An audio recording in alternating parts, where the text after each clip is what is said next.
ಆತ್ಮೀಯರೇ ನಮಸ್ಕಾರ. ನಾವು ಕಳೆದ ಅವಧಿಯಲ್ಲಿ ಶೈಕ್ಷಣಿಕ ಮನೋವಿಜ್ಞಾನಕ್ಕೆ ಸಂಬಂಧಿಸಿದ ಮೊದಲ ಅಧ್ಯಾಯ ಶೈಕ್ಷಣಿಕ ಮನೋವಿಜ್ಞಾನಕ್ಕೆ ಪೀಠಿಕೆ ಈ ವಿಷಯದ ಕುರಿತು ನಾವು ಅಭ್ಯಾಸ ಮಾಡ್ತಾ ಇದ್ದೀವಿ. ಈ ಒಂದು ಟಾಪಿಕ್‌ದಲ್ಲಿ ನಾವು ಮುಖ್ಯವಾಗಿ 2 ಅಂಶಗಳನ್ನು ಅಭ್ಯಾಸ ಮಾಡಿದ್ವಿ. 1.1 ಮನೋವಿಜ್ಞಾನ, ಸೈಕಾಲಜಿ ಈ ಒಂದು ಕಾನ್ಸೆಪ್ಟ್ ಕುರಿತು ನಾವು ಸಂಪೂರ್ಣವಾಗಿ ಅಭ್ಯಾಸ ಮಾಡಿದ್ದೀವಿ. ಆಮೇಲೆ ಮನೋವಿಜ್ಞಾನದ ಶಾಖೆಗಳು, ಬ್ರಾಂಚಸ್ ಆಫ್ ಸೈಕಾಲಜಿ ಇವುಗಳಲ್ಲಿಯೂ ಕೂಡ ನಾವು ಪ್ಯೂರ್ ಸೈಕಾಲಜಿ ಮತ್ತು ಅಪ್ಲೈಡ್ ಸೈಕಾಲಜಿ, ಶುದ್ಧ ಮನೋವಿಜ್ಞಾನದ ಶಾಖೆಗಳು ಮತ್ತು ಅನ್ವಯಿಕ ಮನೋವಿಜ್ಞಾನದ ಶಾಖೆಗಳ ಕುರಿತು ಅಭ್ಯಾಸ ಮಾಡಿದ್ದೀವಿ.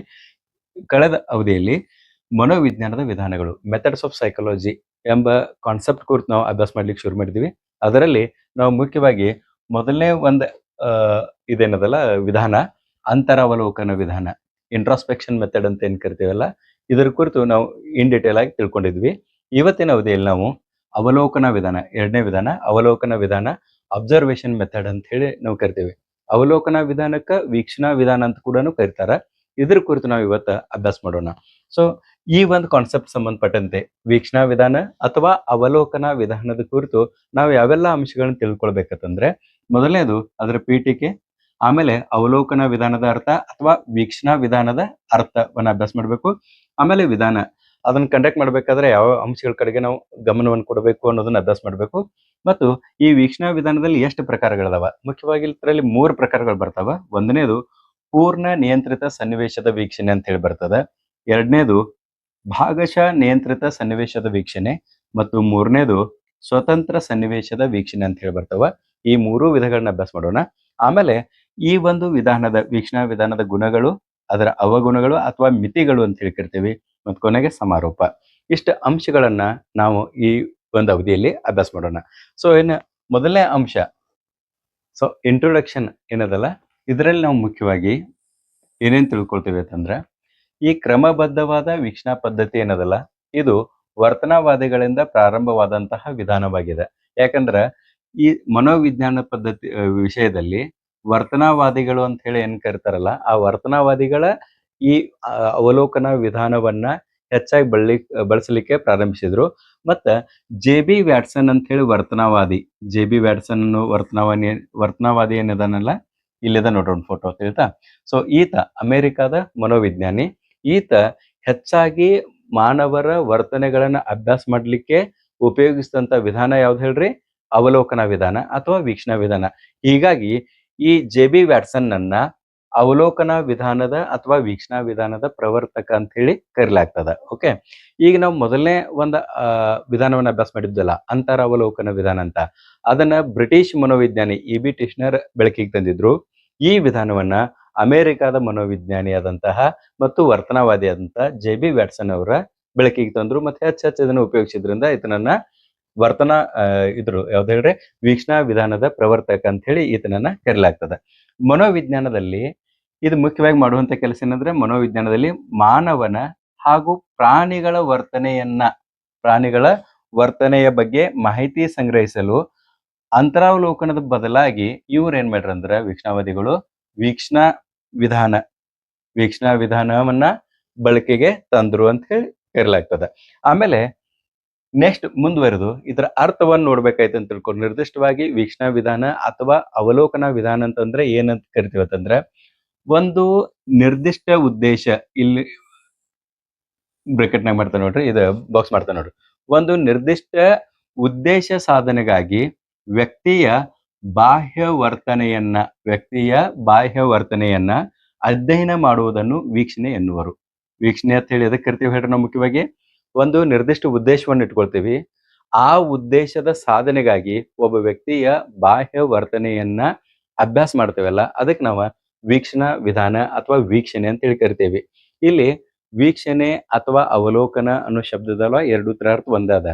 ಆದ್ರೆ ನೋಡೋದಕ್ಕೆಲ್ಲಾನು ವೀಕ್ಷಣೆ ಅಂತ ಅನ್ನಂಗಿಲ್ಲ. ಈಗ ಸಾಮಾನ್ಯವಾಗಿ ನಾವೊಂದು ಸಂತೆ ಒಳಗೆ ಹೊಂಟಿರ್ತೇವಿ. ಸಂತೆ ಒಳಗೆ ಹೋಗೋತ್ನಾಗ ಬಹಳಷ್ಟು ವ್ಯಕ್ತಿಗಳನ್ನೆಲ್ಲಾನು ಕೂಡ ನಾವು ನೋಡ್ತೀವಿ. ಬಟ್ ಅವ್ರನ್ನ ಯಾರನ್ನೂ ಕೂಡ ನಾವು ನೆನಪಿನಲ್ಲಿ ಹಿಡಿಯಂಗಿಲ್ಲ. ಆದ್ರೆ ಒಬ್ಬ ವ್ಯಕ್ತಿ ನಮಗೆ ಪರಿಚಯದವ್ರು ಯಾರಾದ್ರೂ ಭೇಟಿ ಆದ್ರ ಅಂತ ತಿಳ್ಕೊಳ್ರಿ, ಅವ್ರ ಜೊತೆಗೆ ನಿಂತು ಮಾತಾಡ್ತೀವಿ, ಅವ್ರನ್ನ ಅಬ್ಸರ್ವ್ ಮಾಡ್ತೇವಿ. ಆವಾಗ ಅವ್ರ ನೋಡಿ ನಾವು ವಾಪಸ್ ಮನೆಗೆ ಬಂದ ಕೂಡಲೇ ನಾವು ಯಾರಿಗಾದ್ರೂ ಹೇಳ್ಬೇಕಾದ್ರೆ, ನಮ್ಮ ಪರಿಚಯದವ್ರಿಗೆ ಹೇಳ್ಬೇಕಾದ್ರೆ, ಇವತ್ತು ಆತ ಭೇಟಿಯಾಗಿದ್ದ, ಬಟ್ ಇವತ್ತು ಯಾಕೋ ಮುಖದಾಗ ಅಷ್ಟು ಕಳೆ ಇಲ್ಲಾಗಿತ್ತು, ಯಾಕೋ ನರ್ವಸ್ನೆಸ್ ಇತ್ತ, ಹಿಂಗೆಲ್ಲ ಈ ರೀತಿ ಹೇಳ್ತೇವಲ್ಲ, ಆ ವ್ಯಕ್ತಿ ಕುರಿತು ನಾವು ಮನೆಗೆ ಬಂದು ಏನ್ ಹೇಳ್ತೇವಲ್ಲ, ಅವಾಗ ನಾವು ಅವ್ರನ್ನ ಅಬ್ಸರ್ವ್ ಮಾಡಿದಂಗಾಯ್ತು. ಅಬ್ಸರ್ವ್ ಅಂತಂದ್ರೆ ವೀಕ್ಷಣೆ ಅಥವಾ ಅವಲೋಕನ. ನಿರ್ದಿಷ್ಟ ಏನಾದ್ರೂ ಅವನಲ್ಲಿ ನಾವು ಹುಡುಕ್ಲಿಕ್ಕೆ ಪ್ರಯತ್ನ ಮಾಡ್ತಿರ್ತೀವಲ್ಲ, ಆವಾಗ ಏನೇನು ಕಂಡು ಬರ್ತಾವಲ್ಲ ಅಂಶಗಳ ಅವನ್ನೆಲ್ಲ ನಾವು ವೀಕ್ಷಣೆ ಮಾಡಿದಂಗಾಯ್ತು, ನೋಡಿದಂಗಲ್ಲ. ನೋಡಿರ್ತೀವಿ ನಾವು ಸಾವಿರಾರು ಜನರನ್ನ, ಬಟ್ ಅವ್ರ ಯಾರ್ದು ಮುಖಭಾವಗಳು ನಮ್ಗೆ ನೆನಪೇ ಇರಂಗಿಲ್ಲ. ಬಟ್ ನಿರ್ದಿಷ್ಟ ಒಬ್ಬ ವ್ಯಕ್ತಿಯನ್ನ ನಿರ್ದಿಷ್ಟ ಉದ್ದೇಶ ಸಾಧನೆಗಾಗಿ ನುಡಿದು ಅಂತ ತಿಳ್ಕೊಳ್ರಿ, ಆವಾಗ ಅದೇನ್ ಅನ್ಸ್ತದ ಹೇಳ್ರಿ, ವೀಕ್ಷಣೆ ಅಂತ ಅನಿಸ್ತದ. ನಿರ್ದಿಷ್ಟ ಉದ್ದೇಶವನ್ನು ಇಟ್ಟುಕೊಂಡು ನಾವು ನೋಡೋದಕ್ಕೆ ವೀಕ್ಷಣೆ ಅಂತ ಹೇಳಿ ಕರಿತೀವಿ. ಓಕೆ. ಇನ್ನ ವೀಕ್ಷಣಾ ವಿಧಾನದಲ್ಲಿ ವ್ಯಕ್ತಿಯ ವರ್ತನೆಯ ಬಗ್ಗೆ ಇಂದ್ರಿಯ ಅನುಭವಗಳು ಪಂಚೇಂದ್ರಿಯಗಳನ್ನ ಇಂದ್ರಿಯ ಅನುಭವವನ್ನ ಪಡೆದು ವಿಶ್ಲೇಷಣೆ ಮಾಡ್ಲಾಗ್ತದೆ. ವಿಶ್ಲೇಷಣೆ ಮಾಡಿದ್ದನ್ನ ನಂತರದಲ್ಲಿ ಅರ್ಥೈಸಲಾಗ್ತದೆ. ಇದು ಹತ್ರ ಸ್ಟೆಪ್ಸ್ ಅಂತಂದಾಗ ಮುಂದೆ ಬರ್ತಾವ ಹತ್ರ ಸ್ಟೆಪ್ಸ್. ಬಟ್ ಇದನ್ನ ತಿಳ್ಕೊಳ್ರಿ, ಯಾವಾಗ್ಲೂ ಒಬ್ಬ ವ್ಯಕ್ತಿಯ ವರ್ತನೆಯನ್ನು ಅಭ್ಯಾಸ ಮಾಡ್ಬೇಕಾದ್ರೆ ನಾವೇನ್ ಮಾಡ್ತೀವಿ, ಒಂದ್ ನಿರ್ದಿಷ್ಟ ಉದ್ದೇಶವನ್ನು ಇಟ್ಕೊಳ್ತೀವಿ ಮತ್ತು ಆ ವ್ಯಕ್ತಿಯ ಬಾಹ್ಯ ವರ್ತನೆಯನ್ನ ನಾವು ವೀಕ್ಷಣೆ ಮಾಡ್ತೀವಿ. ವೀಕ್ಷಣೆ ಮಾಡಿದ್ದನ್ನ ವಿಶ್ಲೇಷಣೆ ಮಾಡ್ತೀವಿ. ವಿಶ್ಲೇಷಣೆ ಮಾಡಿದ್ದನ್ನ ಅರ್ಥೈಸುವಂತ ಪ್ರಯತ್ನ ಮಾಡ್ತೀವಿ. ಎದರಲ್ಲಿ ಹೇಳ್ರಿ, ವೀಕ್ಷಣಾ ವಿಧಾನದಲ್ಲಿ. ಓಕೆ. ಇನ್ನು ಮುಂದುವರೆದು ವಿಧಾನ ಈಗಾಗಲೇ ಹೇಳಿಲ್ಲ, ಯಾವ ಅಂಶಗಳ ಕಡೆಗೆ ನಾವು ಲಕ್ಷ್ಯವನ್ನು ಕೊಡ್ಬೇಕಂದ್ರೆ ವೀಕ್ಷಣಾ ವಿಧಾನ ಮಾಡ್ಬೇಕಾದ್ರೆ ಮೊದಲನೇದು ಉದ್ದೇಶ. ಇಲ್ಲಿ ಸ್ಪಷ್ಟವಾದ ಉದ್ದೇಶ ಇರ್ಬೇಕು ನಮಗೆ. ಒಂದನೇದು ಅಂಶ ಯಾವ್ದು ಹೇಳ್ರಿ, ಸ್ಪಷ್ಟವಾದ ಉದ್ದೇಶ ಇರಬೇಕು. ಎರಡನೇದು ಸನ್ನಿವೇಶದ ನಿರ್ಧಾರ ಮಾಡಬೇಕು. ಯಾವ ಸನ್ನಿವೇಶದಲ್ಲಿ ಆ ವ್ಯಕ್ತಿಯನ್ನ ನಾವು ವೀಕ್ಷಣೆ ಮಾಡಬೇಕು, ಅವಲೋಕನೆ ಮಾಡಬೇಕು ಅಥವಾ ಅಬ್ಸರ್ವ್ ಮಾಡಬೇಕು ಅನ್ನೋದನ್ನ ನಿರ್ಧರಿಸಬೇಕು. ಎರಡನೇ ಅಂಶ ಯಾವ್ದು ಹೇಳ್ರಿ, ಸನ್ನಿವೇಶದ ನಿರ್ಧಾರ. ಮೂರನೇದು ಎಷ್ಟು ಅವಧಿವರೆಗೆ ಆತನನ್ನ ವೀಕ್ಷಣೆ ಮಾಡಬೇಕು. 1 ತಾಸು ನೋಡ್ಬೇಕು, 2 ತಾಸು ನೋಡ್ಬೇಕು, ಅಥವಾ ಸಮಸ್ಯೆ ಅತಿ ಕಠಿಣವಾಗಿತ್ತಂತೂ ಕೂಡ ಸುಮಾರು ತಿಂಗಳುಗಳ ಕಾಲ ವ್ಯಕ್ತಿಯನ್ನು ಅಬ್ಸರ್ವ್ ಮಾಡಬೇಕು. ಇದನ್ನೆಲ್ಲಾನು ಕೂಡ ನಾವು ನೋಡ್ಬೇಕು ಅಂತಂದಂಗೆ ಹೇಳ್ತಾ. ಸೊ ಅವಧಿಯ ನಿರ್ಧಾರ ಮಾಡಬೇಕು. ಆಮೇಲೆ 4ನೇದು ಯಾವ್ದಂದ್ರೆ ದಾಖಲೆ ಮಾಡಿಕೊಳ್ಳುವ ವಿಧಾನ. ಯಾವ ರೀತಿ ನಾವು ದಾಖಲೆ ಮಾಡ್ಕೊಳ್ಬೇಕು ಅನ್ನೋದನ್ನ ನಿರ್ಧರಿಸಬೇಕು. ಸೊ ಈ 4 ಅಂಶಗಳು ಏನಿದಾವಲ್ಲ, ಯಾವ ಹೇಳ್ರಿ, ಇವು 4 ಅಂಶಗಳು ಏನಿದಾವಲ್ಲ, ಈ 4 ಅಂಶಗಳನ್ನ ನಾವು ಮೊದಲೇ ನಿರ್ಧಾರ ಮಾಡಬೇಕು. ಯಾವಾಗ ಹೇಳ್ರಿ, ಯಾವುದೇ ಒಬ್ಬ ವ್ಯಕ್ತಿಯನ್ನ ನಾವು ವೀಕ್ಷಣಾ ವಿಧಾನಕ್ಕೆ ಒಳಪಡಿಸಕ್ಕಿಂತ ಪೂರ್ವದಲ್ಲಿ ಈ 4 ಅಂಶಗಳನ್ನ ನಾವು ಗಮನದಲ್ಲಿ ಇಟ್ಕೋಬೇಕು. ಆಮೇಲೆ ಪೂರ್ವ ನಿರ್ಧಾರಿತವಾದ ರೀತಿಯಲ್ಲಿ ಮಾಡುವ ವೀಕ್ಷಣೆಯನ್ನ ನಾವು ಏನಂತ ಕರಿತೀವಿ ಅಂದ್ರೆ ಕ್ರಮಬದ್ಧ ವೀಕ್ಷಣೆ ಅಥವಾ ವ್ಯವಸ್ಥಿತ ವೀಕ್ಷಣೆ ಅಂತ ಹೇಳಿ ಕರಿತೀವಿ. ಓಕೆ. ವ್ಯವಸ್ಥಿತ ವೀಕ್ಷಣೆ ಅಥವಾ ಕ್ರಮಬದ್ಧ ವೀಕ್ಷಣೆ ಅಂತಂದ್ರೆ ಹೇಳ್ರಿ, ಈ 4 ಅಂಶಗಳನ್ನ ಗಮನದಲ್ಲಿ ಇಟ್ಕೊಳ್ಬೇಕು. ಯಾವ ಉದ್ದೇಶ ಹೇಳ್ರಿ, ಒಬ್ಬ ವ್ಯಕ್ತಿಯನ್ನ ಯಾವ ಉದ್ದೇಶದ ಸಲುವಾಗಿ ನಾವು ವೀಕ್ಷಣೆ ಮಾಡತ್ತೇವಿ ಅನ್ನೋದ ನಮಗ್ ಸ್ಪಷ್ಟತೆ ಇರಬೇಕು. ಮತ್ತ ಆ ಉದ್ದೇಶ ಸಾಧನೆಗಾಗಿ ಸನ್ನಿವೇಶದ ಆಯ್ಕೆ ಮಾಡ್ಕೊಳ್ಬೇಕು. ಎಷ್ಟು ಅವಧಿ ತನಕ ಆ ವ್ಯಕ್ತಿಯನ್ನ ಅಬ್ಸರ್ವ್ ಮಾಡ್ಬೇಕು ಅನ್ನೋದ್ ನೆನಪಿನ ಇಟ್ಕೊಳ್ಬೇಕು ಅಥವಾ ನಮ್ ಗಮನದಲ್ಲಿರ್ಬೇಕು. ಮತ್ತೆ ದಾಖಲೆ ಮಾಡಿಕೊಳ್ಳುವಂತ ವಿಧಾನ, ಯಾವ ರೀತಿ ಅದನ್ನ ದಾಖಲೆ ಮಾಡ್ಕೊಳ್ಬೇಕು, ಇದನ್ನ ನಾವು ಗಮನದಲ್ಲಿ ಇಟ್ಕೊಂಡು ನಾವು ಅವರನ್ನ ಅಬ್ಸರ್ವ್ ಮಾಡಿದ್ವಿ ಅಂತ ತಿಳ್ಕೊಂಡ್ರೆ, ವೀಕ್ಷಣೆ ಮಾಡಿದ್ವಿ ಅಂತ ತಿಳ್ಕೊಂಡ್ರೆ, ಅಂತ ಪದ್ಧತಿಗೆ ನಾವೇನ್ ಕರಿತೀವಿ ಅಂದ್ರೆ ಕ್ರಮಬದ್ಧ ವೀಕ್ಷಣೆ ಅಥವಾ ವ್ಯವಸ್ಥಿತ ವೀಕ್ಷಣೆ ಅಂತ ಹೇಳಿ ಕರಿತೇವೆ. ಈ ವಿಧಾನದಲ್ಲಿ ವ್ಯಕ್ತಿಯ ಬಾಹ್ಯ ವರ್ತನೆಯನ್ನ ಅಧ್ಯಯನ ಮಾಡ್ಲಾಗ್ತದೆ. ಇದು ಇಂಪಾರ್ಟೆಂಟ್. ವೀಕ್ಷಣಾ ವಿಧಾನದಲ್ಲಿ ಯಾವಾಗ್ಲೂ ವ್ಯಕ್ತಿಯ ಬಾಹ್ಯ ವರ್ತನೆಯನ್ನ ಅಭ್ಯಾಸ ಮಾಡ್ತೇವೆ. ಹಂಗಾದ್ರ ಆಂತರಿಕವಾಗಿ ಏನ್ ನಡೀತೈತೆ ಅನ್ನೋದು ಹೆಂಗ್ ಗೊತ್ತಾಗೋದ್ರಿ ಅಂತ ಕೇಳೋರು. ಬಾಹ್ಯ ವರ್ತನೆ ಅಷ್ಟೊಂದು ಸ್ಪಷ್ಟವಾಗಿ ಆಗಂಗಿಲ್ಲ. ಒಬ್ಬ ವ್ಯಕ್ತಿಯ ವರ್ತನೆಯನ್ನು ಸಂಪೂರ್ಣವಾಗಿ ಅಧ್ಯಯನ ಮಾಡ್ಬೇಕಾದ್ರೆ ಬಾಹ್ಯ ಮತ್ತು ಆಂತರಿಕ ವರ್ತನೆ ಎರಡೂ ಕೂಡಿರ್ಬೇಕು ಅಂತ ನೀವು ಹೇಳ್ತೀರಿ, ಹೌದಲ್ಲ? ಸೊ ಹೀಗಾಗಿ ಇಲ್ಲಿ ಬಾಹ್ಯ ವರ್ತನೆಯನ್ನ ಇದು ಅಭ್ಯಾಸ ಮಾಡ್ತದೆ. ಆದ್ರ ಬಾಹ್ಯ ವರ್ತನೆ ವ್ಯಕ್ತಿಯ ಆಂತರಿಕ ಮಾನಸಿಕ ಪ್ರಕ್ರಿಯೆ ಏನಿತ್ತಲ್ಲ ಇದನ್ನ ಪ್ರತಿನಿಧಿಸ್ತದ. ಯಾವಾಗ್ಲೂ ಸಾಮಾನ್ಯವಾಗಿ ಏನಾಗ್ತಂದ್ರ ಒಬ್ಬ ವ್ಯಕ್ತಿಯ ಬಾಹ್ಯ ವರ್ತನೆ ಏನಿರ್ತದಲ್ಲ ಅದು ಯಾವಾಗ್ಲೂ ಆಂತರಿಕ ವರ್ತನೆಯನ್ನ ಪ್ರತಿನಿಧಿಸ್ತಿರ್ತದ. ನಾನು ಕಳೆದ 2 ಅವಧಿಗಿಂತ ಪೂರ್ವದಲ್ಲಿ ಒಂದು ವಿಷಯವನ್ನು ಹೇಳಿದ್ನೆ. ಏನಂತಂದ್ರ, ನಮಗ ಕೋಪ ಬಂದದ್ದು ಹೆಂಗ್ ಗೊತ್ತಾಗ್ತಂದ್ರ, ಕೋಪ ಮನುಷ್ಯನಲ್ಲಿ ಇರ್ತದ, ಬಟ್ ಅದು ನಮ್ಮ ಮುಖದಲ್ಲಿ ಬರ್ತದ. ಇನ್ನೂ ಹೆಚ್ಚಿಗೈತೆ ನಾವು ಯಾರನ್ನೋ ವ್ಯಕ್ತಿಯನ್ನು ಹೊಡ್ಯಾಕೆಲ್ಲ ಹೋಗ್ತೀವಿ. ಸೊ ಅವೆಲ್ಲ ಬಾಹ್ಯ ಚಟುವಟಿಕೆಗಳು ಆಗ್ತಾವ. ಆ ಬಾಹ್ಯ ವರ್ತನೆಯಿಂದ ಈ ವ್ಯಕ್ತಿಗೆ ಸಿಟ್ಟು ಬಂದಿತ್ತು ಅನ್ನೋದು ಗೊತ್ತಾಗ್ತದ, ಹೌದು ಇಲ್ಲ? ಹಿಂಗಾಗಿ ಬಹಳಷ್ಟು ವಿಷಯಗಳು ಇರ್ತಾವ. ನಮಗೆ ಸಂತೋಷ ಇರ್ಲಿ, ದುಃಖ ಇರ್ಲಿ, ಇನ್ ಯಾವುದೇ ಭಾವಗಳು ನಮ್ಮ ಒಳಗೆ ತುಂಬಿರ್ಲಿ, ಅವೆಲ್ಲಾನು ಕೂಡ ಬಾಹ್ಯ ರೂಪದಲ್ಲಿ ನಮಗ್ ಕಾಣಿಸ್ತಾವ. ಆಂತರಿಕವಾಗಿ ಅದ ಕ್ರಿಯೆ ನಮ್ಮಲ್ಲಿ ನಡೀತಿರ್ತದ. ಹಿಂಗಾಗಿ ಇಲ್ಲಿ ಯಾವಾಗ್ಲೂ ನಾವು ಹಿಂಗ್ ತಿಳ್ಕೊಬಾರ್ದಲ್ಲ. ಇದು ಕೇವಲ ಬಾಹ್ಯ ಚಟುವಟಿಕೆಗಳನ್ನ ಮಾತ್ರ ಅಭ್ಯಾಸ ಮಾಡ್ತದ ಅಂದ ಕೂಡಲೇ ಅಷ್ಟೊಂದು ನಿರ್ದಿಷ್ಟವಾದ ಅಲ್ಲ ಅಂತ ಹೇಳಿ ತಿಳ್ಕೊಬಾರ್ದು. ಅತಿ ಮಹತ್ವವಾದಂತ ಒಂದು ವಿಧಾನದ ಮನೋವಿಜ್ಞಾನದಲ್ಲಿ ವರ್ತನೆಯನ್ನು ಅಭ್ಯಾಸ ಮಾಡ್ಲಿಕ್ಕೆ ಸಾಕಷ್ಟು ವಿಧಾನಗಳದಾವ. ಅದರಾಗ ಈ ವೀಕ್ಷಣಾ ವಿಧಾನ ಅಥವಾ ಅವಲೋಕನ ವಿಧಾನ ಏನದಲ್ಲ, ಇದು ಕೂಡ ಒಂದು ಇಂಪಾರ್ಟೆಂಟ್ ವಿಧಾನ ಅಂತೇಳಿ ಗಮನದಾಗ ಇಟ್ಕೊಡ್ರಿ.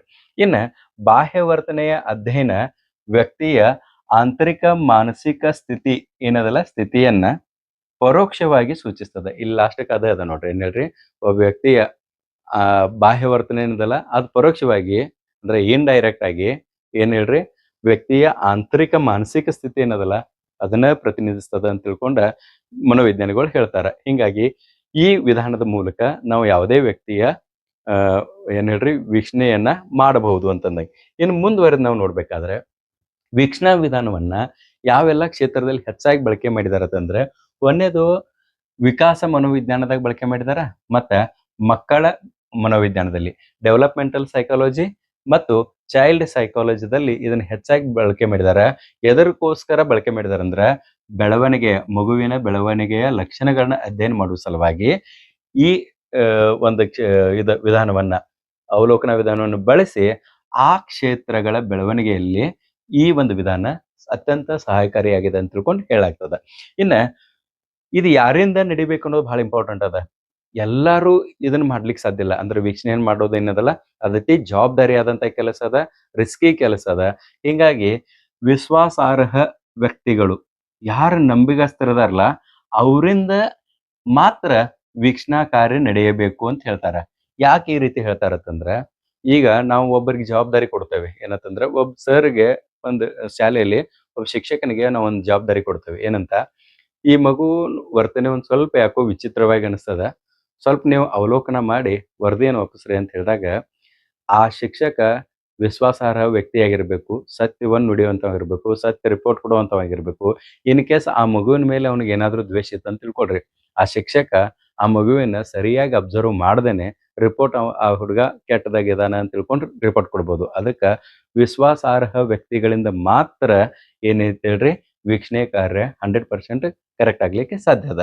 ಇನ್ನ ಇದನ್ನ ಎಲ್ಲೆಲ್ಲಿ ಬಳಸ್ತಾರ ನೋಡ್ರಿ, ವಿಶೇಷವಾಗಿ ತರಗತಿಯ ಶಿಕ್ಷಕ ತನ್ನ ವಿದ್ಯಾರ್ಥಿಗಳನ್ನ ವೀಕ್ಷಿಸುವ ಮೂಲಕ ಅವರ ಹಲವಾರು ವರ್ತನಾ ಸಮಸ್ಯೆಗಳಿಗೆ ಕಾರಣಗಳನ್ನು ತಿಳಿಸಬಹುದು. ಯಾಕೆ ಹಿಂಗ್ ವರ್ತನೆ ಆಕೈತಿ ಅನ್ನೋದು ಕಾರಣನೂ ತಿಳಿಸಬಹುದು. ಅದರ ಜೊತೆಗೆ ಸೂಕ್ತ ಪರಿಹಾರವನ್ನ ಅಥವಾ ಪರಿಹಾರದ ಕ್ರಮಗಳನ್ನ ಆತ ಕೈಗೊಳ್ಳಬಹುದು ಅಂತಂದಂಗೆ ಹೇಳ್ತಾ 2 ಕೆಲಸ ಮಾಡಬಹುದು ತರಗತಿಯ ಶಿಕ್ಷಕ. ತನ್ನ ತರಗತಿಯಲ್ಲಿ ಮಕ್ಕಳ ವರ್ತನೆ ಅಂದ್ರೆ ಈಗ ನಾ ಹೇಳಿಲ್ಲ ಎಲ್ಲಾ ಮಕ್ಕಳು ಹಂಗಿರಂಗಿಲ್ಲ, ಒಂದ್ 2-3 ಮಕ್ಕಳು ಆ ತರಗತಿಗೆ ಬೇಡವಾಗಿರ್ತಾರ. ಯಾಕಂದ್ರೆ ಆ ರೀತಿ ವರ್ತನೆಗಳನ್ನ ತೋರ್ತಿರ್ತಾರ. ಅದಕ್ಕೆ ಕಾರಣ ಅನುವಂಶ ಇರ್ಬೋದು, ಪರಿಸರದ ಪ್ರಭಾವ ಇರ್ಬೋದು, ಅಥವಾ ಅವ್ರ ಜೊತೆಗಿದ್ದಂತ ಗೆಳೆಯರ ಪ್ರಭಾವ ಇರ್ಬೋದು. ಈ ರೀತಿ ವರ್ತನೆಗಳು ಮಾಡ್ತಿರ್ತಾರ. ಅವ್ ಎಂತ ವರ್ತನೆಗಳು ತಂದ್ರ ಅವು ಶಾಲೆಗೆ ಬೇಡದಿರುವಂತ ವರ್ತನೆಗಳು. ಅಂತ ವರ್ತನೆಗಳು ತೋರುತ್ತಿದ್ದಲ್ಲಿ ಆ ಶಿಕ್ಷಕ ಆ ವಿದ್ಯಾರ್ಥಿಗಳನ್ನ ಗಮನಿಸಿ, ಸರಿಯಾದ ರೀತಿಯಲ್ಲಿ ಗಮನಿಸಿ ಅಂದ್ರೆ ವೀಕ್ಷಣೆ ಮಾಡಿ ಕಾರಣ ಏನ ಅನ್ನೋದು ಒಂದು ಲಿಸ್ಟ್ ಮಾಡ್ಬೋದು. ಮತ್ತು ಆ ಕಾರಣಗಳಿಗೆ ಪರಿಹಾರವನ್ನು ಸೂಚಿಸಿ ವಿದ್ಯಾರ್ಥಿಗಳನ್ನ ಸರಿದಾರಿಗೆ ತರಬಹುದು. ಇಷ್ಟು ಕೆಲಸ ಎಲ್ಲಾನು ಕೂಡ ಒಬ್ಬ ಶಿಕ್ಷಕದಿಂದ ಇರ್ತದೆ. ಇಲ್ಲಿ ಹೇಳುವಂತ ಎಲ್ಲಾ ಮೆಥಡ್ದಲ್ಲಿ ಹೀರೋ ಯಾರತ್ತಂದ್ರ ಶಿಕ್ಷಕ. ಅಂದ್ರ ಆ ಶಿಕ್ಷಕ ಪ್ರಮುಖವಾದಂತಹ ಸ್ಥಾನದಲ್ಲಿ ನಿಂತು ಇಲ್ಲಿ ಏನೇನ್ ನಾನು ಪ್ರತಿ ಸಲ ಹೇಳತ್ತನಲ್ಲ, ಇಲ್ಲಿ ಈ ವೀಕ್ಷಣಾ ಪದ್ಧತಿಯಲ್ಲಿ 2 ಜನ ಇರ್ತಾರ. ಒಬ್ಬ ವೀಕ್ಷಣೆಗೆ ಒಳಪಡುವಂತ ವ್ಯಕ್ತಿ, ಒಬ್ಬ ವೀಕ್ಷಣೆ ಮಾಡುವಂತ ವ್ಯಕ್ತಿ ಇರ್ತಾನ. ಸೊ ವೀಕ್ಷಣಾ ಮಾಡುವಂತ ವ್ಯಕ್ತಿ ಅಂತ ಯಾವಾಗ ಹೇಳ್ತಾನಲ್ಲ ಅಥವಾ ಅವಲೋಕನಕಾರ ವೀಕ್ಷಕ ಅಂತ, ಅವಾಗೆಲ್ಲಾನು ನೀವು ತಿಳ್ಕೊಳ್ಬೇಕು ಆ ಸ್ಥಾನದಲ್ಲಿ ನೀವೇ ಇದ್ದೀರಿ, ಒಬ್ಬ ವಿದ್ಯಾರ್ಥಿಯನ್ನ ಅಬ್ಸರ್ವ್ ಮಾಡ್ತೀರಿ ಅಂತ ಹೇಳಿ ತಿಳ್ಕೊಬೇಕು. ಹೆಚ್ಚಾನ್ ಹೆಚ್ಚ ಮನೋವಿಜ್ಞಾನ ಹೆಂಗದಂದ್ರ ಪ್ರಾಕ್ಟಿಕಲ್ನ ಹೋಗ್ಬೇಕು. ಇಲ್ಲಿ ಏನೇನು ಸಂಗತಿಗಳು ಬರ್ತಾವಲ್ಲ, ಒಬ್ಬ ಶಿಕ್ಷಕ ತಂದ ಕೂಡಲೇ ನಿಮ್ ತಿಳಿಯೊಳಗೆ ನಾನ ಅಂತ ಹೇಳಿ ಬರ್ಬೇಕು. ನೀವು ಆ ಸ್ಥಾನದಾಗಿದ್ದು ಯೋಚನೆ ಮಾಡ್ಬೇಕು. ಆಮೇಲೆ ಏನೇನು ಬರ್ತದಲ್ಲ ಅದನ್ನ ರಿಪೋರ್ಟ್ ಅನ್ನ ನೀವು ಬರಿತಾ ಹೋಗ್ಬೇಕು. ಅವಾಗ ಮನೋವಿಜ್ಞಾನ ಅನ್ವಯಿಕವಾಗ್ತದ. ಇಲ್ಲಾಂದ್ರೆ ವಿಷಯವಾಗಿ ಉಳಿತದ, ಓದ್ತೀರಿ, ನೆನಪಿಟ್ಕೊಳ್ತೀರಿ, ಕೆಲವೊಂದು ದಿವಸಗಳು ಆದ ಕೂಡಲೇ ಮರ್ತು ಬಿಡ್ತೀರಿ. ಯಾವಾಗ ನಿಮ್ಮನ್ನ ಆ ಸ್ಥಾನದಲ್ಲಿ ನೋಡ್ತಿರ್ಲಿಲ್ಲ ಮನೋವಿಜ್ಞಾನಿ ಶಿಕ್ಷಕ, ಒಬ್ಬ ಶಿಕ್ಷಕ ಯಾವಾಗ್ಲೂ ಒಬ್ಬ ಮನೋವಿಜ್ಞಾನಿ ಇರ್ತಾನ.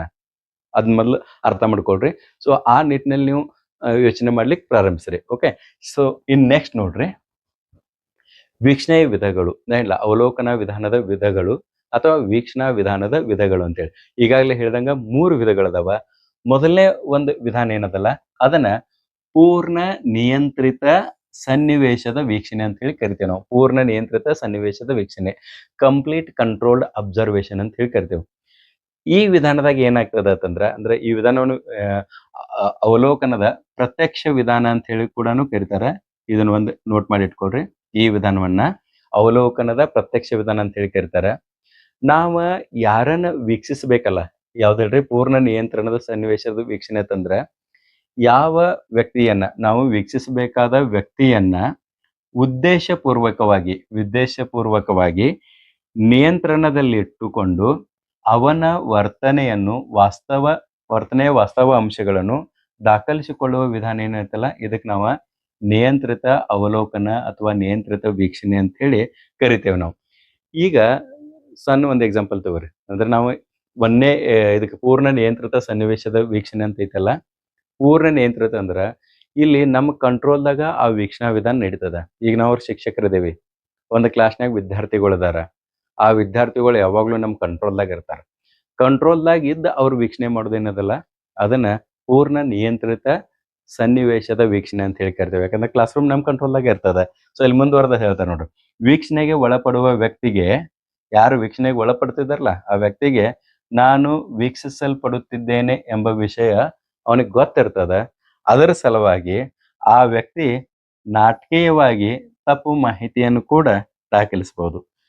ಇನ್ನು ತಪ್ಪು ಮಾಹಿತಿಯನ್ನು ಹೆಂಗೆ ದಾಖಲಿಸಬಹುದು ಅಂತಂದ್ರೆ, ಈಗ ನೀವು ಕ್ಲಾಸ್ನಾಗ ಇರ್ತಿರಲ್ಲ, ಅವಾಗ ಎಲ್ಲ ವಿದ್ಯಾರ್ಥಿಗಳು ಶಾಂತ ರೀತಿಯಲ್ಲಿ ಕೂತಿರ್ತಾರೆ. ಯಾವುದೋ ಒಂದು ಕೆಲಸಕ್ಕೆ ನೀವು ಒಂದು ಬುಕ್ ತರಲಿಕ್ಕೆ ನೀವು ಸ್ಟಾಫ್ ರೂಮ್ ಕಡೆಗೆ ಹೋದಾಗ, ಆವಾಗ ಯಾರು ಶಾಂತ ಕೂತಿರ್ತಾರಲ್ಲ ಅವರೆಲ್ಲ ರಿಯಲ್ ಏನ್ ಹೇಳ್ರಿ ಸ್ಟೂಡೆಂಟ್ಸ್ ಅಂದಂಗೆ. ಮತ್ತು ಆ ಟೈಮ್ದಾಗ ಯಾರ ಗದ್ಲಾಕೈತಾರ ಅಂತ ತಿಳ್ಕೊಳ್ರಿ, ಅವ್ರು ನಿಜವಾಗಿ ಆ ರೀತಿ ಅದು ಬಿಹೇವಿಯರ್ ಅಲ್ಲ, ಅವ್ರು ಅದೇ ರೀತಿ ಗದ್ಲಾಕವ್ರ ಇರ್ತಾರ. ಅವ್ರು ನೀವು ಬಂದ ಕೂಡಲೇ ಮತ್ತೆ ಇಮಿಡಿಯೇಟ್ ಅದನ್ನೆಲ್ಲ ಬಿಟ್ಕೊಂಡು ನಿಮ್ಮನ್ನ ನೋಡ್ಕೊಂಡು ಸಮಾಧಾನಕ್ಕೆ ಕುಂತಾರ. ಸೊ ಹಿಂಗಾಗಿ ಯಾವಾಗಲೂ ಒಬ್ಬ ವ್ಯಕ್ತಿ ನಮ್ಮನ್ನ ಅಂತಂದ ಕೂಡಲೇ ನಮ್ಮ ಬಿಹೇವಿಯರ್ ಚೇಂಜ್ ಆಗ್ತದೆ. ಇದು ವಿದ್ಯಾರ್ಥಿಗಳು ಹೇಳತ್ತಾನ, ವಿದ್ಯಾರ್ಥಿಗಳ್ದು ಅಷ್ಟೇ ಅಲ್ಲ, ಈಗ ನೀವು ಕೂಡ ಶಿಕ್ಷಕರಿದ್ದೀರಿ.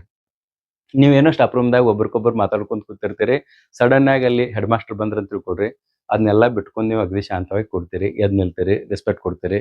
ಆಮೇಲೆ ಒಂದೊಂದ್ಸಲ ಮೊಬೈಲ್ ನೋಡ್ತಿರ್ತೀರಿ, ಅವ್ರಿಗೆ ಗೊತ್ತಿಲ್ಲ, ಅವ್ರು ಬಂದ ಕೂಡಲೇ ಮೊಬೈಲ್ ಮುಚ್ಚಿಟ್ಟು ಕೊಡ್ತೀರಿ, ಮಾಡ್ತಿರೋ ಇಲ್ಲಿ ಕೆಲಸ.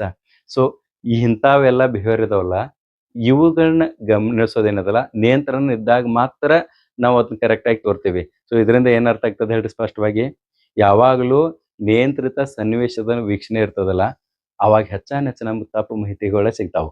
ಯಾಕಂದ್ರೆ ಅಲ್ಲಿ ನಾಟಕೀಯವಾಗಿ ವಿದ್ಯಾರ್ಥಿಗಳಾಗ್ಲಿ ಅಥವಾ ನೀವಾಗ್ಲಿ ವರ್ತನೆಗಳನ್ನ ತೋರ್ತೀರಿ. ಸೊ ಇದು ಮೊದಲನೇ ವಿಧಾನದಾಗ ಹೆಚ್ಚಾನೆಚ್ಚು ಏನೈತೆ ಹೇಳ್ರಿ, ಪೂರ್ಣ ನಿಯಂತ್ರಿತ ಸನ್ನಿವೇಶದ ವೀಕ್ಷಣೆದಾಗ ಅದ. ಬಟ್ ಆದ್ರೂ ಕೂಡ ಇದು ಉಪಯೋಗ ಆಗ್ತದೆ. ಯಾರಿಗೆ ಉಪಯೋಗ ಆಗ್ತದೆ ಅಂದ್ರೆ, ಇಂಥ ವಿಧಾನ ಹೆಚ್ಚಾನೆಚ್ಚ ಶಿಕ್ಷಕರು ಪಾಠ ಮಾಡುವ ಸಂದರ್ಭದಲ್ಲಿ ಉಪಯೋಗ ಆಗ್ತದೆ. ಯಾಕಂದ್ರೆ ಬೇರೆದವ್ರಿಗೆ ಆಗಂಗಿಲ್ಲ, ಅದ ಶಿಕ್ಷಕನಿಗೆ ಹೆಚ್ಚಾಗುವಂತ ಒಂದು ವಿಧಾನ ಅದ. ಯಾವ್ದೋ ಅದರಲ್ಲಿ ಮೊದಲನೇದು ಪೂರ್ಣ ನಿಯಂತ್ರಿತ. ನಮಗೇನ್ ಬೇಕಾಗಿದೆ, ನಾವು ಅಬ್ಸರ್ವ್ ಮಾಡಿದಾಗ್ರೆ ಆ ವಿದ್ಯಾರ್ಥಿಗಳು ಸರಿಯಾಗಿ ಕೂತ್ಕೊಳ್ಬೇಕು, ಸರಿಯಾದ ವರ್ತನೆ ತೋರ್ಬೇಕು. ಎಕ್ಸಾಮ್ದಾಗ ಒಬ್ರಿಗೊಬ್ಬರು ಮಾತಾಡ್ಕೋತ ಕುಂತ್ರೆ ಹೆಂಗ, ಅದರ ಸಲುವಾಗಿ ನಾವು ವೀಕ್ಷಣೆ ಮಾಡುವಂತ ಸಂದರ್ಭದಲ್ರಿ ಅವ್ರು ಸರಿಯಾಗಿ ಕುಂತ್ರೆ ಸಾಕು. ಸೊ ಆ ಒಂದು ಹಂತದಲ್ಲಿ ಎಕ್ಸಾಮ್ದಾಗಲಿ, ನೀವು ಟೀಚಿಂಗ್ ಮಾಡುವಾಗಲಿ, ಅಥವಾ ಅವರಿಗೆ ಸ್ಟಡಿ ಅವರ್ ತಗೊಳ್ಳುವಾಗ ಅವ್ರು ಓದ್ಕೊಂತ ಕೂತಿದಾರ ಅನ್ನೋದು ನೀವು ನೋಡ್ಬೇಕಲ್ಲ. ನೀವು ನೋಡಿದ್ರೆ ಅವ್ರು ಓದ್ತಿರ್ತಾರ. ಸೊ ಇಂಥ ಸಂದರ್ಭದಲ್ಲಿಯೂ ಈ ವಿಧಾನ ಯೂಸ್ ಆಗ್ತದ, ಮತ್ತು ಬಹಳ ಪರ್ಫೆಕ್ಟ್ ಆಗಿ ಯೂಸ್ ಆಗ್ತದ. ಅದ್ರಾಗೇನು ದೋಷ ಒಂದೆರಡು ಇದಾವ, ಬಟ್ ಹಂಗಂತೇಳಿ ಕಂಪ್ಲೀಟ್ ಅದನ್ನ ತಳ್ಳಿ ಹಾಕುವಂತಿಲ್ಲ. ಇದು ಸ್ಟಡಿ ಅವರ್ದಾಗ, ಎಕ್ಸಾಮ್ದಾಗ ಮತ್ತು ಕ್ಲಾಸ್ ರೂಮ್ ನಡೆದಂತ ಸಂದರ್ಭದಲ್ಲಿ ಈ ವಿಧಾನ ಬಹಳಷ್ಟು ನಮಗೆ ಯೂಸ್ಫುಲ್ ಅದ. ಓಕೆ, ಇನ್ನ ಉದಾಹರಣೆ ಒಂದ ಇಲ್ಲಿ ನೋಡ್ರಿ, ಶಾಲೆಯಲ್ಲಿ ತರಗತಿಯ ವೀಕ್ಷಣೆ. ಈಗ ಹೇಳಿದ್ನಲ್ಲ, ಒಂದು ಕ್ಲಾಸದ ಅಬ್ಸರ್ವೇಷನ್ ಮಾಡ್ಬೇಕೈತೆ ಅಂತ ತಿಳ್ಕೊಳ್ರಿ, ನೀವು ನಿಂತಿದ್ರ ಅಂತ ತಿಳ್ಕೊಳ್ರಿ, ಅವ್ರು ಆಟೋಮೆಟಿಕ್ ಆಗಿ ಎಲ್ಲರೂ ಶಾಂತ ಇರ್ತಾರ. ನೀವು ಮರಿಗಾದ್ರೆ ಅಂತ ತಿಳ್ಕೊಳ್ರಿ, ಗದ್ಲಾಗ್ತದ. ಸೊ ನೀವು ಯಾವಾಗ್ಲೂ ಆ ಕ್ಲಾಸ್ ರೂಮ್ ಬಿಟ್ಟು ಹೊರಗಡೆ ಹೋದಾಗ ಗದ್ಲಾಗ್ತೈತೆ ಅಂದ್ಕೂಡ್ಲೆ ಯಾವ ವಿಧಾನದ ಇಲ್ಲಿ ಬಳಕೆ ಬೇಕು, ವೀಕ್ಷಣಾ ವಿಧಾನದ ಬಳಕೆ ಬೇಕೇ ಬೇಕು. ಅದು ಹೆಂಗ್ ಬೇಕು, ಪೂರ್ಣ ನಿಯಂತ್ರಿತ ವೀಕ್ಷಣೆ. ಅವಾಗಿದ್ರೆ ಮಾತ್ರ ವಿದ್ಯಾರ್ಥಿಗಳು ಸರಿದಾರಲ್ಲಿ ಇರ್ತಾರೆ. ಸೊ ಕಂಟಿನ್ಯೂ ಅಬ್ಸರ್ವೇಷನ್ದಾಗ ಇತ್ತು ಅಂತ ತಿಳ್ಕೊಳ್ರಿ, 100% ಅವ್ರಲ್ಲೇ ವರ್ತನೆಗಳು ಬದಲಾಗ್ತಾವ, ಡೆವಲಪ್ಮೆಂಟ್ ಆಗ್ತದ. ಓದಿ ಒಂದು ದಿನ ಅವರು ಕೂಡ ಒಳ್ಳೆಯವ್ರು ಅನ್ಸ್ಕೊಳ್ತಾರೆ. ಓಕೆ, ಇನ್ ನೆಕ್ಸ್ಟ್ ನೋಡ್ರಿ,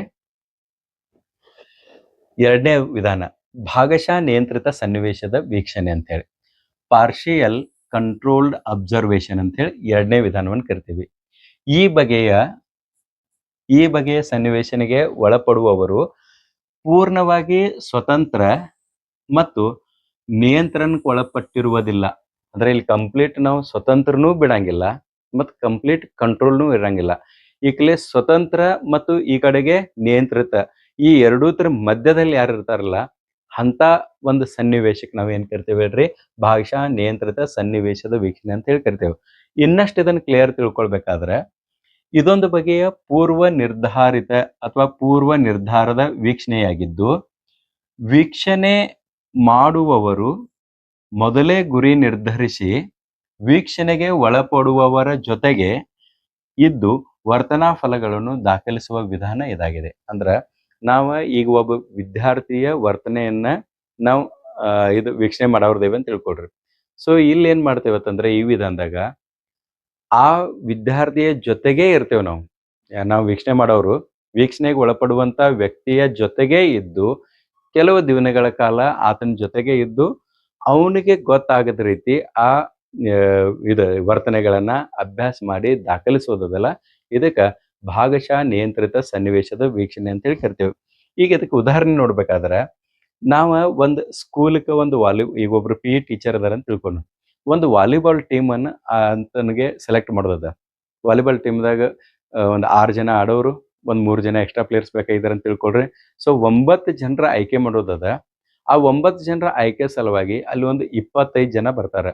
ಅವಾಗ ಆ PT ಟೀಚರ್ ಏನ್ ಮಾಡಬೇಕು, ಯಾರನ್ನ ಆಯ್ಕೆ ಮಾಡಬೇಕು, ಅದರ ಸಲುವಾಗಿ ಅವ್ರು ಏನ್ ಮಾಡ್ತಾರಂತಂದ್ರೆ ವಿಶೇಷವಾಗಿ ಇಲ್ಲಿ ಗೊತ್ತಿಲ್ದೇನೆ ಒಬ್ಬರು PT ಟೀಚರ್ ಈ ಭಾಷಾ ನಿಯಂತ್ರಿತ ಸನ್ನಿವೇಶದ ವೀಕ್ಷಣೆನ ಅವರೇ ಮಾಡ್ತಾರೆ. ಅವ್ರು ಏನ್ ಮಾಡ್ತಾರಂದ್ರೆ ಎವ್ರಿ ಡೇ 1 ಗಂಟೆ ಆಟ ಆಡೋದು ಅಂತ ಹೇಳ್ತಾರೆ ವಿದ್ಯಾರ್ಥಿಗಳಿಗೆ ಒಂದು ವಾರ ತನಕ. ಸೊ ಒಂದು ವಾರ ತನಕ ಅವ್ರಿಗೆ ಪ್ಲಾನ್ ಏನಿರ್ತದೆ, ಒಂದು ವಾರ ತನಕ ಅವ್ರ ಜೊತೆಗೇನೆ ಇದ್ಕೊಂಡು ಅವ್ರು ಯಾವ್ದಾರ ಒಂದು ಟೀಮ್ನಾಗ ಆಟ ಆಡ್ಕೊಂತ ಅಲ್ಲಿರುವಂತ ವಿದ್ಯಾರ್ಥಿಗಳನ್ನ ಇನ್ವಾಲ್ವ್ಮೆಂಟ್ ಮಾಡ್ಕೋತ ಯಾರ್ಯಾರು ಚೆನ್ನಾಗಿ ಆಡ್ತಿದಾರಲ್ಲ ಅವ್ರದ್ದು ಅಬ್ಸರ್ವೇಷನ್ ಅವ್ರಿಗೆ ಗೊತ್ತಾಗದಂಗೆ ಮಾಡ್ತಿರ್ತಾರೆ. ವಿದ್ಯಾರ್ಥಿಗಳು ಏನ್ ತಿಳ್ಕೊತಾರ, ಸರ್ ಕೂಡ ಟೈಮ್ ಪಾಸ್ ಬಂದ್ ನಿಂತಿದಾರ ಅಂತ ಹೇಳಿ ತಿಳ್ಕೊಂಡಿರ್ತಾರ. ಬಟ್ ಹಂಗಿರೋದಿಲ್ಲ. ಆ PT ಟೀಚರ್ ಯಾವಾಗ್ಲೂ ಅವ್ನ ಉದ್ದೇಶ ಇರ್ತದೆ, ಯಾರು ಡ್ರಾಪ್ ಚೆನ್ನಾಗಿ ಮಾಡ್ತಾರೆ, ಯಾರು ಪಾಸಿಂಗ್ ಚೆನ್ನಾಗಿ ಮಾಡ್ತಾರೆ, ಇಂಥವು ಎಲ್ಲದನ್ನು ಅಬ್ಸರ್ವ್ ಮಾಡ್ಕೊಂಡ ಆಮೇಲೆ ಯಾರು ಇನ್ವಾಲ್ವ್ಮೆಂಟ್ ಹೆಚ್ಚದ, ಯಾರಿಗೆ ಆಟದ ಬಗ್ಗೆ ಆಸಕ್ತಿ ಅದ, ಕಾಳಜಿ ಅದ, ಇದನ್ನೆಲ್ಲ ಅಂಶಗಳನ್ನ ಅವ್ರ ಗಮನಕ್ಕೆ ತೆಗೆದುಕೊಂಡು ಕೊನೆಗೆ ಅವ್ರ ಒಂದು ಕೊನೆಯ ದಿನ ಇರ್ತದಲ್ಲ ಆಡುವಾಗ, ಆ ದಿವಸ ಅವ್ರ ಕರೆಕ್ಟ್ ಆದ 9 ವಿದ್ಯಾರ್ಥಿಗಳನ್ನ ಆಯ್ಕೆ ಮಾಡ್ಕೊಳ್ತಾರೆ. ಇದೇನ್ ಹೇಳ್ರಿ ಭಾಗಶಃ ನಿಯಂತ್ರಿತ ಸನ್ನಿವೇಶನದ ವೀಕ್ಷಣೆ. ಅಂದ್ರ ಅಬ್ಸರ್ವ್ ಮಾಡುವಂತ ವ್ಯಕ್ತಿ ಯಾವಾಗ್ಲೂ ಆ ಅದು ವೀಕ್ಷಣೆಗೆ ಒಳಪಡುವಂತ ವ್ಯಕ್ತಿ ಜೊತೆಗೆ ಇದ್ಕೊಂಡು ಆಟ ಆಡ್ಕೊಂಡು ಅವನಿಗೆ ಗೊತ್ತಿಲ್ಲದಂತೆ ಮಾಹಿತಿಗಳನ್ನ ಸಂಗ್ರಹಣೆ ಮಾಡ್ತಾನಲ್ಲ, ಈ ವಿಧಾನಕ್ಕೆ ನಾವೇನ್ ಕರಿತೇವೆ ಹೇಳ್ರಿ ಭಾಗಶಃ ನಿಯಂತ್ರಿತ ಸನ್ನಿವೇಶನದ ವೀಕ್ಷಣೆ. ಓಕೆ, ಉದಾಹರಣೆಗೆ ಇಲ್ಲಿ ಕೊಡಿದೆ ನೋಡ್ರಿ. ಆಟದ ಮೈದಾನದಲ್ಲಿ ಆಡುತ್ತಿರುವ ಮಕ್ಕಳ ಜೊತೆಗೆ ಶಿಕ್ಷಕರು ಆಟವಾಡುತ್ತಾ ಮಕ್ಕಳ ವರ್ತನೆಯನ್ನ ವೀಕ್ಷಿಸಬಹುದು. ಅಥವಾ ಎರಡನೇದು ಇಂಥ ಸಂದರ್ಭದಲ್ಲಿ ವೀಕ್ಷಿಸಬಹುದಲ್ಲ. ಎರಡನೇದು ಹೊರ ಸಂಚಾರ ಅಂದ್ರೆ ನಾವು ಪ್ರವಾಸಕ್ಕೆ ಹೋಗ್ತೇವೆ. ಇಲ್ಲೊಂದು ಪಿಕ್ಚರ್ ಅದ ನೋಡ್ರಿ ಇದಕ್ಕೆ ಸಂಬಂಧಪಟ್ಟಂತ. ಓಕೆ, ಎರಡನೇದು ನೋಡ್ರಿ ಹೊರ ಸಂಚಾರ ಅಂದ್ರೆ ನಾವು ಪ್ರವಾಸಕ್ಕೆ ಹೋಗ್ತೇವಿ. ಹೊರ ಸಂಚಾರ ಅಂದ್ರೆ ಔಟಿಂಗ್, ಪ್ರವಾಸಕ್ಕೆ ಹೋಗ್ತೇವಿ.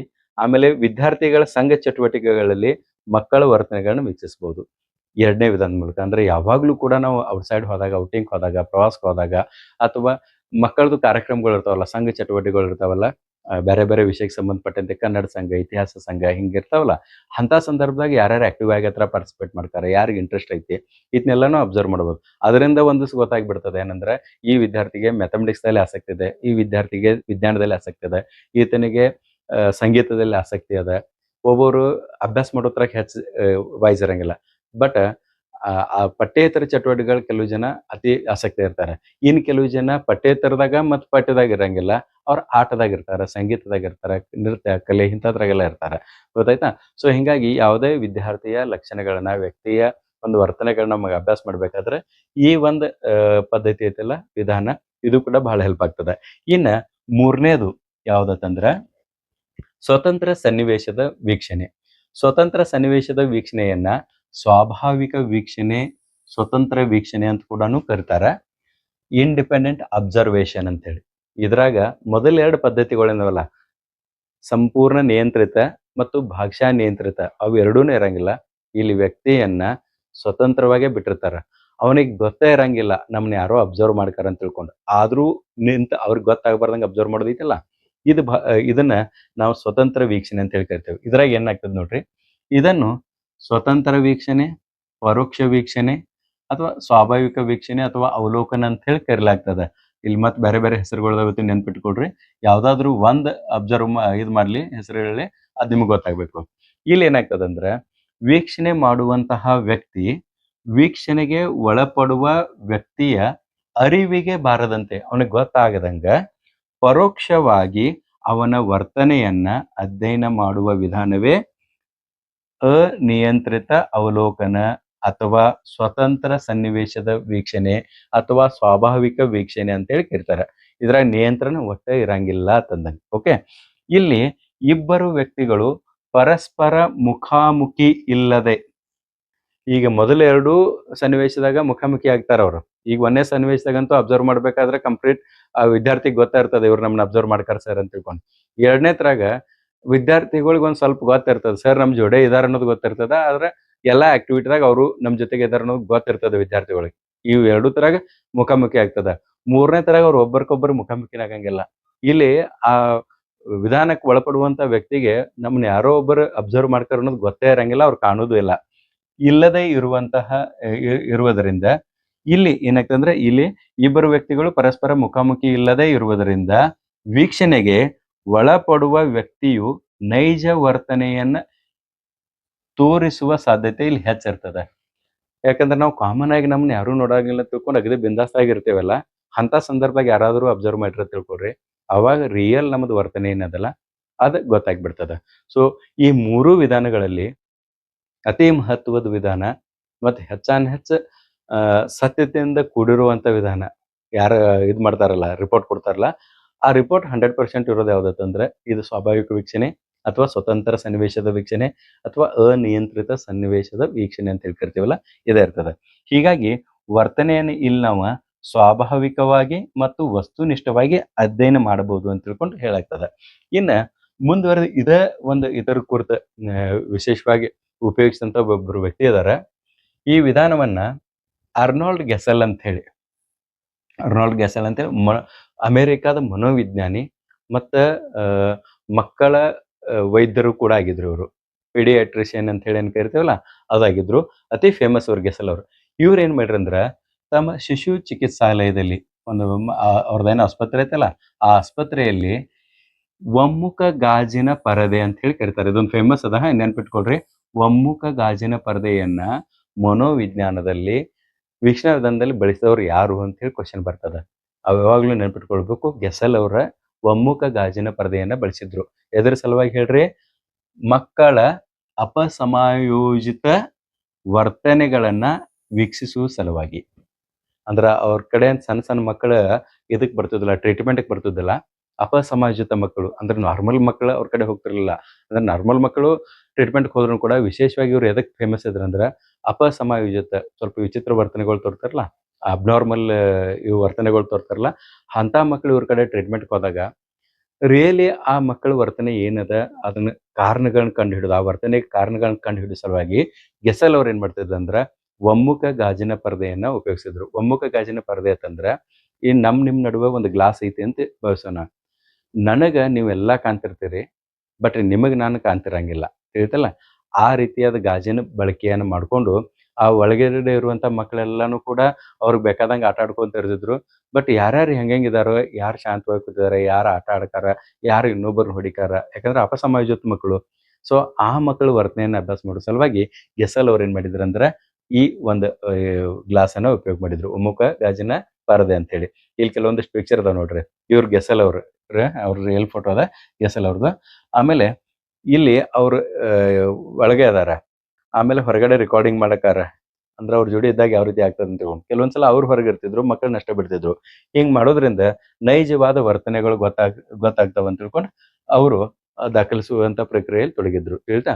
ಸೊ ಇನ್ನ ಉದಾಹರಣೆಗೆ ನೋಡ್ಬೇಕಂದ್ರೆ ಇದ್ರಾಗ ನೋಡ್ರೆ ಆಟದ ಮೈದಾನದಲ್ಲಿ ಎಂತ ಸಂದರ್ಭದಾಗ ಸನ್ನಿವೇಶದಾಗ ಮಕ್ಕಳನ್ನ ಅಬ್ಸರ್ವ್ ಮಾಡ್ಬೇಕಂದ್ರೆ ಇಲ್ಲಿ ಆಟದ ಮೈದಾನದಾಗ ಬಿಟ್ಬಿಡೋದು ವಿದ್ಯಾರ್ಥಿಗಳನ್ನ.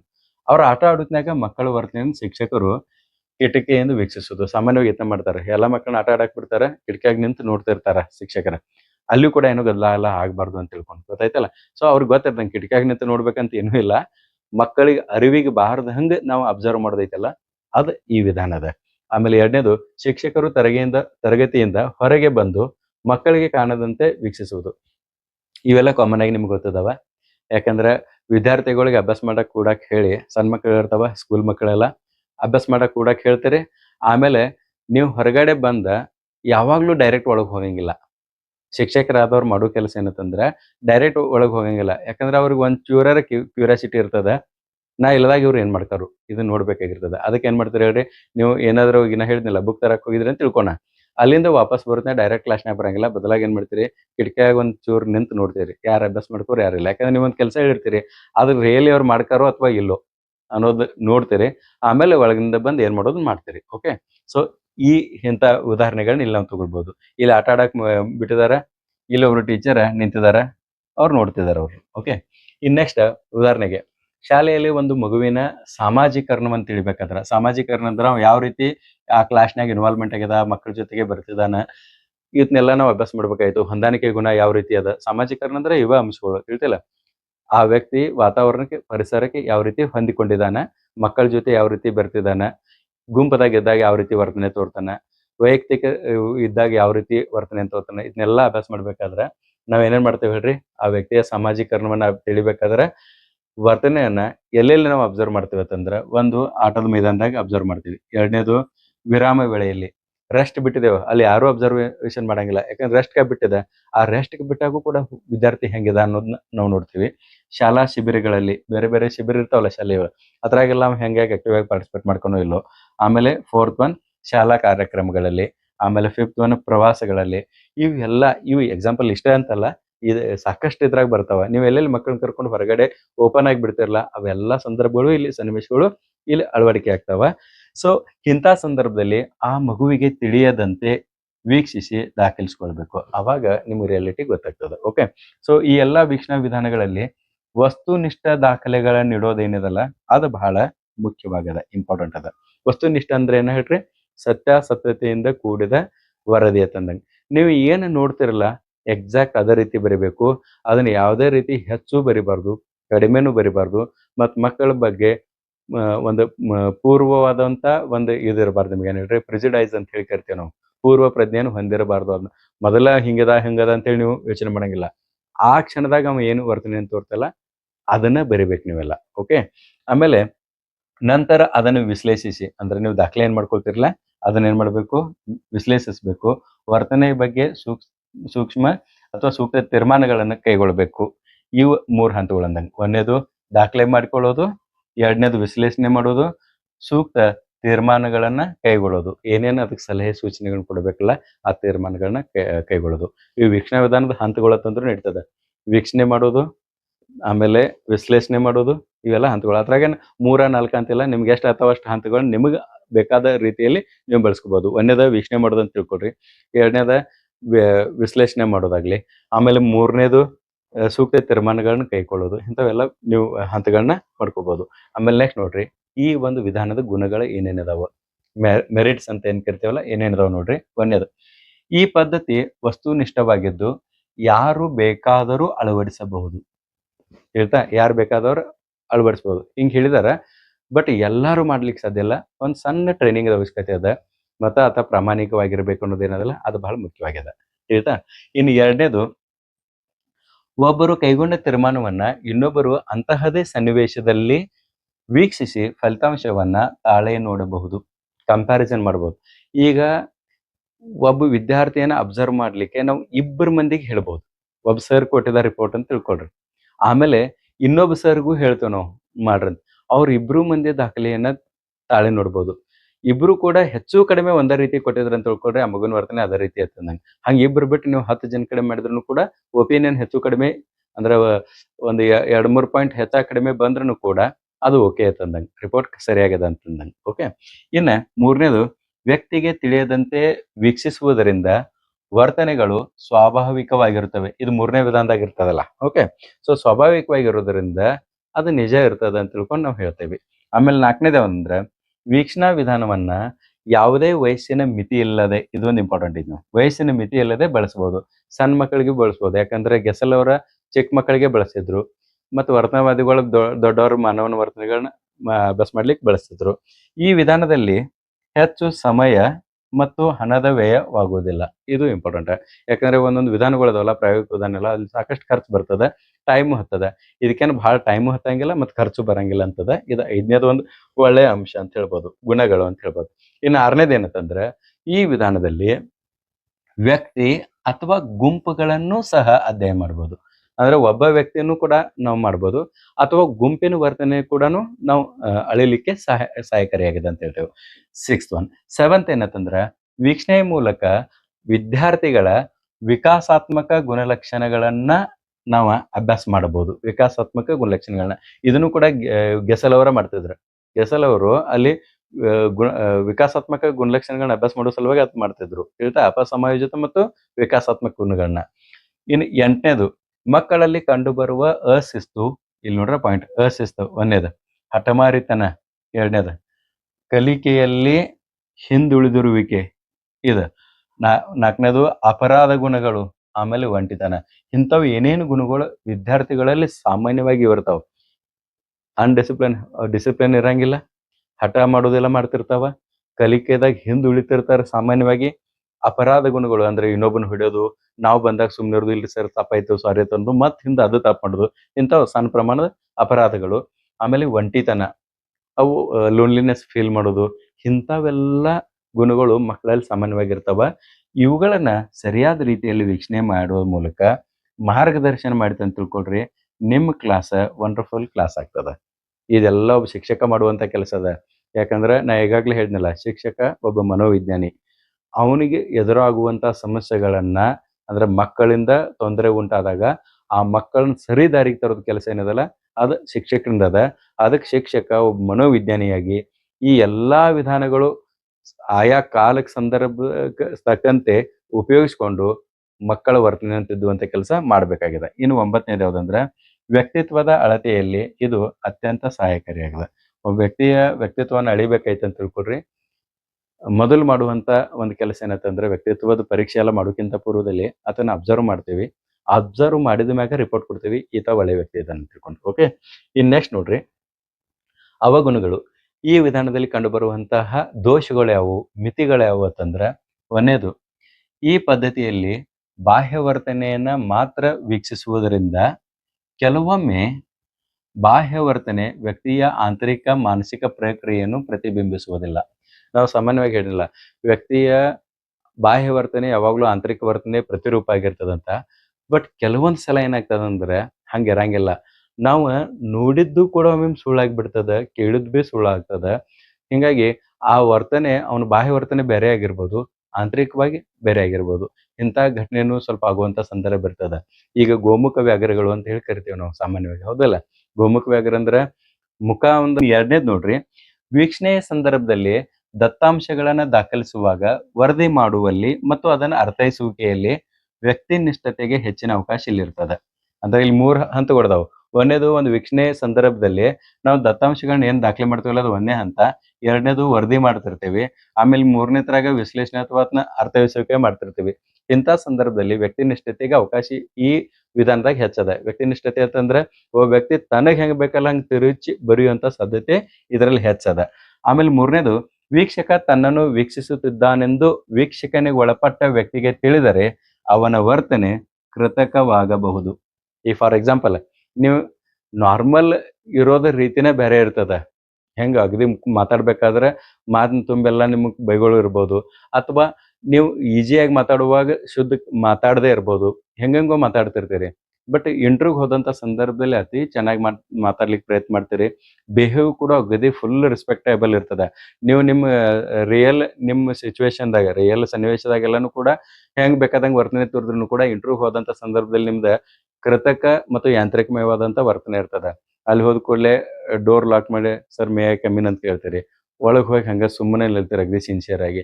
ಅವ್ರು ಕೂಡಂತ ಕೂಡಂಗಿಲ್ಲ, ಅಥವಾ ಕೇಳ್ತೀರಿ ಸರ್ ನಾ ಕೂಡ್ಕೋಬೋದೇನು ಕೇಳ್ತೀರಿ. ಆಮೇಲೆ ಕೂಡಂದಾಗ ಸಿಸ್ಟಮೆಟಿಕ್ ಫೈಲ್ ತೆಗೆದು ಕೊಡೋದಾಗ್ಲಿ, ಇವೆಲ್ಲ ರಿಯಲ್ ನಿಮ್ ಬಿಹೇವಿಯರ್ಸ್ ಇರಂಗಿಲ್ಲ. ನೀವು ಬೇರೆ ಕಡೆ ಎಲ್ಲರೂ ಹೋದ್ರೆ ಯಾರು ಇಲ್ದಿದ್ರ ಅಲ್ಲೇ ಕುರ್ಚಿ ಹೇಳೋದು ಕೂಡುವಂತ ಮನುಷ್ಯರು ಇರ್ತೀರಿ. ಆದ್ರೂ ಕೂಡ ಅಂತ ಸಂದರ್ಭದಲ್ಲಿ ನೀವು ಆ ವರ್ತನೆಯನ್ನು ತೋರ್ತಿರ್ಲಿಲ್ಲ. ಎದಕ್ ಹಂಗೆ ತೋರ್ತೀರಂದ್ರ, ಮುಂದ್ ಕೂತಂತ ವ್ಯಕ್ತಿಗೆ ನೀವು ಇಂಪ್ರೆಸ್ ಮಾಡಕ್ ನೋಡ್ತಿರ್ತೀರಿ. ನಿಮ್ದ ರಿಯಲ್ ವರ್ತನೆ ಇರ್ದಿದ್ರು ಕೂಡ ಆ ವ್ಯಕ್ತಿಯನ್ನ ಮೆಚ್ಚಿಸ್ಲಿಕ್ಕೆ ನೀವು ಅಂತ ವರ್ತನೆಯನ್ನು ತೋರ್ತಿರ್ಲ.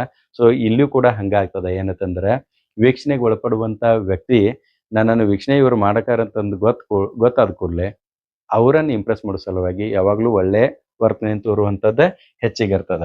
ಇನ್ನು ಮತ್ತೆ ಇದ್ರಾಗ ದೋಷಗಳನ್ನ ನೋಡ್ಬೇಕಾದ್ರೆ, ವೀಕ್ಷಣೆಗಾಗಿ ಸನ್ನಿವೇಶವನ್ನ ಆಯ್ಕೆ ಮಾಡಿಕೊಳ್ಳುವಲ್ಲಿ ಮತ್ತು ವ್ಯಕ್ತಿ ಅಥವಾ ಪ್ರತಿದರ್ಶನವನ್ನ ಆಯ್ಕೆ ಮಾಡಿಕೊಳ್ಳುವಲ್ಲಿ ದೋಷವಿರ್ಬೋದು.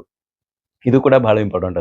ಅಂದ್ರೆ ಒಂದು ವೀಕ್ಷಣೆ ಮಾಡೋ ಸಲುವಾಗಿ ಸನ್ನಿವೇಶದ ಆಯ್ಕೆ ಅಂತ 2ನೇ ಪಾಯಿಂಟ್ ಹೇಳಿದ್ನಲ್ಲ ನಾನು, ಆ ಸನ್ನಿವೇಶವನ್ನ ಆಯ್ಕೆ ಮಾಡಿಕೊಳ್ಳೋದ್ರಾಗೂ ಫೇಲ್ ಆಗ್ಬೋದು, ಮತ್ತು ವ್ಯಕ್ತಿ ಅಥವಾ ಪ್ರತಿದರ್ಶನವನ್ನ ಆಯ್ಕೆ ಮಾಡಿಕೊಳ್ಳೋದ್ನಾಗೂ ಕೂಡ ನಾವು ತಪ್ಪುವಂತ ಸಾಧ್ಯತೆ ಬಹಳಷ್ಟು ಇರ್ತದ ತಂದಾಗ. ಮತ್ತಿನ 5ನೇದು ಯಾವ್ದಂದ್ರೆ, ವ್ಯಕ್ತಿಯ ಬಾಹ್ಯ ವರ್ತನೆಯ ವೀಕ್ಷಣೆ ಕೆಲವೊಮ್ಮೆ ತಪ್ಪು ತೀರ್ಮಾನಗಳಿಗೆ ಕಾರಣವಾಗಬಹುದು. ಬಾಹ್ಯ ವರ್ತನೆಯನ್ನು ನೋಡ್ಕೊಂಡು ನಾವು ಇವ್ ಹಿಂಗದ ಅಂತ ಹೇಳಕ್ ಸಾಧ್ಯ ಇಲ್ಲ. ಕೆಲವೊಂದು ಸಲ ಅದ ತಪ್ಪು ಮಾಹಿತಿ ಕೊಡ್ತದೆ. ಅದು ಇದೇ ಹೇಳಿದ್ನಲ್ಲ ಎಕ್ಸಾಂಪಲ್. ನಾವು ಬಾಹ್ಯವಾಗಿ ನೋಡಿದ ಕೂಡಲೇ ಅವ ಅಗದಿ ಸಾಫ್ಟ್ ಅನಿಸ್ತಾನೆ. ಎಕ್ದಮ್ ಅವ್ನು ಒಂದ್ 2 ಮಾತು ಅಗದಿ ಚಲೋ ಮಾತಾಡಿದ ಕೂಡಲೇ ಅಗದಿ ಖುಷಿಯಾಗಿ ಬಿಡ್ತೇವೆ. ಬಟ್ ಅವನ ಹಿಂದ್ಗಡೆ ಇರೋದೆಲ್ಲಾನು ಕೂಡ ಇಂಥ ಗುಣನೇ ಇರ್ತದ. ಮುಂದ ಇದು ತೋರ್ಲಿಕ್ಕೆ ಮಾತ್ರ ಇರ್ತದ. ಗೊತ್ತಾಯ್ತಾ?